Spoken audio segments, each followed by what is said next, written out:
প্রত্যেকটা অন্যায় যেটা হয়েছে জামাত ইসলামীর সাথে, মাওলানা মতিউর রহমান নিজামী দুর্নীতিমুক্ত একজন মন্ত্রী ছিলেন, আলী আহসান মোহাম্মদ মুজাহিদ দুর্নীতিমুক্ত একজন মন্ত্রী ছিলেন। তাদেরকে যারা হত্যা করেছে, সেই গণহত্যাকারী শেখ হাসিনার বিরুদ্ধে এখনো একটা রায়ও দিলেন না, তাদের একটা লোকের বিরুদ্ধে রায় দিলেন না। বুঝলাম আপনাদের আইনগুলো পুরাতন, খাল্লাস, এগুলো ফালান, আগের আইন বাদ দিয়ে অধ্যাদেশ দিয়ে নতুন আইন করে 2 মাসের ভিতরে হাসিনাকে ফাঁসির কাস্টে ঝোলান। নাইলে বাংলাদেশের জনগণ খেপে গেলে আপনাদেরকে এত সমর্থন দিয়েছিল, এই সমর্থন উল্টো করলে কি হবে? জামাত ইসলামী যে ক্ষমতার রাজনীতি করে না, তার প্রমাণ কতভাবে দিব? এই যে 15 বছর ওরা আমাদের মারল, ইফতারে খেতে গেল ধরে, জুমার নামাজে গেলেও ধরে, ঈদের নামাজে গেলেও ধরে, রাস্তা দিয়ে হাইটা গেলেও ধরে, কোনো কিছু বাকি রাখছে? এরপরেও 15 বছরের হিস্ট্রি দেখেন, কোথাও বন্যা হয়েছে, প্লাবন হয়েছে, আগুন লেগেছে, দুর্ঘটনা হয়েছে, জামাতের আমির থেকে সমর্থক পর্যন্ত সবার আগে দৌড়াইয়া যে দলের নেতা কর্মীরা গেছে তার নাম জামাত ইসলাম। ক্ষমতার রাজনীতি করলে এই 15 বছর আমাদের মসজিদের ভিতরে কিংবা গর্তের ভিতরে ঢুকে আল্লাহ আল্লাহ করা দরকার ছিল। আমাদের বাইরে আসার দরকার নাই তো, বাইরে আসলেই তো ধরে, খালি ধরে ডান্ডা বেড়ি লাগাইয়া যত ধরনের কষ্ট আছে আমাকে কমপক্ষে 10 দিন টিভিতে ডান্ডা বেড়ি লাগাইয়া না ওযু করতে পারি, না গোসল করতে পারি, না নামাজ পড়তে পারি, না ঘুমাইতে পারি। তো আমি কি করেছি? আমি ইফতার খেতে গেছিলাম এই বসুন্ধরায়, এক ভদ্রলোক আমাকে ইফতারের দাওয়াত দিয়েছে, আমি আরেকজনকে সাথে নিয়ে 2 জন আর ওনার আরো 3-4 জন, এই 6 জন। হঠাৎ 20-25 জন এসে হাজির, কয় যে আপনাকে নিতে আসতেছি। কারণটা কি? কয় যে আপনাকে খুঁজতেছি, আমরা এখানে পেয়ে গেছি, নিয়ে যাবো। এখন ইফতারটা খাইতে বাধা, এই ছিল তাদের রাজনীতি। এগুলো করে কি কোনো লাভ হয়েছে? লাভ হয়েছে? ক্ষমতার দম্ভ খুব ভালো নয়। ফ্যাসিবাদী চরিত্র কোনোদিন কোনো কল্যাণ বয়ে আনে না। এখনো আমাদের রাজনীতিবিদদের সংস্কার হলো না। হাসিনা যে কাজগুলো কইরা তার পতন ডেকে আনলো, একই কথা এখনো আমাদের কিছু কিছু রাজনীতিবিদদের ভাষায় প্রকাশ পাচ্ছে। হাসিনা ফ্যাসিবাদী আচরণ করলে, হাসিনা খারাপ হলে নতুন যারা হাসিনার ভাষায় কথা বলবে তারা কি ভালো হয়ে যাবে? তাদের পরিণতি কি হাসিনার পরিণতি হবে না? অতএব হাসিনার বয়ানে কোনো বয়ান বাংলাদেশের রাজনীতিবিদরা দিবেন না, বিপদ ডেকে আনবেন। এদেশের জনগণ এখন আর এত বোকা না। কোন শব্দের কি মিনিং, কি দিয়ে কি বুঝাতে চান, আর কার দাবিদারি কে করেন, দেশের জনগণ ভালো করে কিন্তু জানে। সুতরাং জামাত ইসলামী চলা বিগত দিনে আন্দোলন হয় নাই। জামাত ইসলামী চলা ফ্যাসিবাদের বিরুদ্ধে রুখে দাঁড়াবার অগ্রসেনানী আমাদের চাইতে কেউ বেশি ছিল না।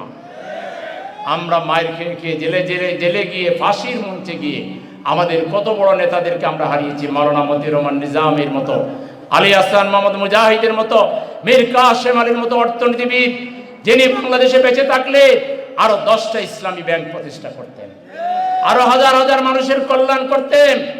আল্লামা দেলোয়ার হোসেন সাইদি রাহিমাহুল্লাহর মতো ব্যক্তি, কত লম্বা মানুষ, কারাগারে একসাথে ছিলাম, তাকে ছেলে রাখতো, পাটা লম্বা করে ঘুমাইতে পারতেন না। 13 বছর কষ্ট দেওয়ার পরে ভাবছে পতন তো চলে আসছে, সাইদি বের হয়ে গেলে তো সব বলে দিবে, এই জন্য ইঞ্জেকশন পুশ কইরা সাইদিকে হত্যা করেছে। আমরা বর্তমান সরকারকে বলবো, এটা দাবি করার কেন দরকার হয়? সাইদি সাহেবের জনপ্রিয়তা আপনারা বুঝেন না? আমরা যদি একদিন বের হয়ে যাই, ঘেরাও করি, ঠেকাইতে পারবেন?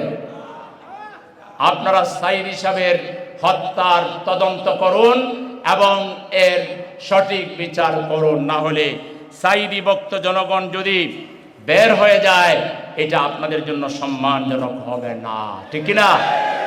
আমরা প্রত্যেকটা অন্যায় যেটা হয়েছে জামাত ইসলামীর সাথে, মাওলানা মতিউর রহমান নিজামী দুর্নীতিমুক্ত একজন মন্ত্রী ছিলেন, আলী আহসান মোহাম্মদ মুজাহিদ দুর্নীতিমুক্ত একজন মন্ত্রী ছিলেন। তাদেরকে যারা হত্যা করেছে, সেই গণহত্যাকারী শেখ হাসিনার বিরুদ্ধে এখনো একটা রায়ও দিলেন না, তাদের একটা লোকের বিরুদ্ধে রায় দিলেন না। বুঝলাম আপনাদের আইনগুলো পুরাতন, খাল্লাস, এগুলো ফালান, আগের আইন বাদ দিয়ে অধ্যাদেশ দিয়ে নতুন আইন করে 2 মাসের ভিতরে হাসিনাকে ফাঁসির কাস্টে ঝোলান। নাইলে বাংলাদেশের জনগণ খেপে গেলে আপনাদেরকে এত সমর্থন দিয়েছিল, এই সমর্থন উড্র করলে কি হবে? এই জন্য অনতিবিলম্বে শেখ হাসিনা সহ তার 14 গোষ্ঠীর দুর্নীতিবাজ লোকদেরকে, খুনিদেরকে ফাঁসির কাস্টে ঝুলাতে হবে। আর বাংলাদেশের রাজনীতি যাতে সঠিক পথে অগ্রসর হয়, রাজনৈতিক দলগুলোকে দায়িত্বশীল আচরণ করতে হবে। শুধু আমি খামো আর মামু খাবে এই ধরনের সংকীর্ণতা পরিহার করে আসুন, আপনি পূর্বে কি ছিলেন এই দিন ভুলে যান, পূর্বের দিন আর না। পৃথিবীতে বহু ঘটনা আছে, মাত্র রাজনৈতিক দল গঠন করে 3 মাসের মাথায় ম্যাক্রো ফ্রান্সের মতো জায়গায় সে একটা ব্যাংকার ছিল, 3 মাস আগে দল গঠন করছে, অনেক জানু জানু দলকে পরাজিত করে ফ্রান্সের ক্ষমতায় আসছে। এই ভারতের দিল্লিতে যিনি মুখ্যমন্ত্রী আছেন তিনি কেজরিওয়ালের নাম শোনেন নাই? কেজরিওয়াল সাহেব ভারতের সেই দাদাদেরকে মোকাবেলা করে দিল্লির মতো জায়গায় শাসন পরিচালনা করছেন, আবার নতুন নির্বাচন তাদের হচ্ছে। সুতরাং আমি আগে কি ছিলাম তা ভুলে যান, এখন জনগণ আপনাকে কিভাবে দেখে এটা বুঝেন। এখন জনগণ দেখবে এই বিপ্লব উত্তর কারা বাংলাদেশকে সঠিকভাবে চালাতে পারবে। আচ্ছা, জামাত ইসলামীর এত বড় দল, আলহামদুলিল্লাহ, মাশাআল্লাহ, এই যে একটা ওয়ার্ডের প্রোগ্রাম, এটা জাস্ট একটা প্রশাসনিক ওয়ার্ডের প্রোগ্রাম। তো জামাত ইসলামীর এত লোক ওয়ার্ডে ওয়ার্ডে, এখানে কি সব আসছে? সব তো আসেনি। আমাদের শুভাকাঙ্ক্ষী বন্ধু আরো এর চেয়ে দ্বিগুণ 3 গুণ আছে। তো এত বড় দল সারা বাংলাদেশে একটা জায়গায় জামাতের কোনো লোক চাঁদাবাজি করে না, টেন্ডারবাজি করে না, কোন করে না, দর্শন করে না, এটা কিভাবে সম্ভব? সম্ভব, এই দলে একটা ডিসিপ্লিন আছে, এই দলে একটা সিস্টেম আছে, এই দলে আল্লাহর ভয় আছে, এই দলে আখিরাতের চিন্তা আছে। এই জন্য এই দলের পক্ষে এটা করা সম্ভব। এই ধরনের দল যদি বাংলাদেশের ক্ষমতায় আসে, বাংলাদেশ থেকে দুর্নীতি বিদায় দিতে আমাদের 3 থেকে 5 বছর সময় লাগবে। বাংলাদেশ থেকে বেকারত্ব দূর করতে আমাদের 5 বছরের বেশি সময় লাগবে না। 5 বছরের বেশি লাগলে পরের বার আপনারা আমাদের ভোট দিয়েন না। 5 বছর জাকাত ভিত্তিক অর্থনীতি চালু করে ছাত্র, যুবক, কৃষক, শ্রমিক, আবাল, বৃদ্ধ, বনিতা সবাইকে আমরা স্বয়ং সম্পন্ন করে দেব ইনশাআল্লাহ। বাংলাদেশে আমরা এমন একটা ব্যবস্থা করব, এখানে মানুষ মানুষকে ভালোবাসবে, এখানে মানুষ মানুষকে ঘৃণা করবে না, এখানে মানুষ মানুষকে মানুষের পাশে দাঁড়াবে। রাষ্ট্রীয় টেলিভিশন থেকে যখন আজহারি সাহেব কিংবা এরকম বড় আলেমরা দাস দিবেন, আলোচনা পেশ করবেন, কর্জে আসানার উপকারিতা বুঝাবেন, তখন দেখবেন আপনি আপনার গরিব আত্মীয় স্বজনকে ডেকে কর্জে আসানা দিয়ে তাকে স্বাবলম্বী করে ফেলবেন।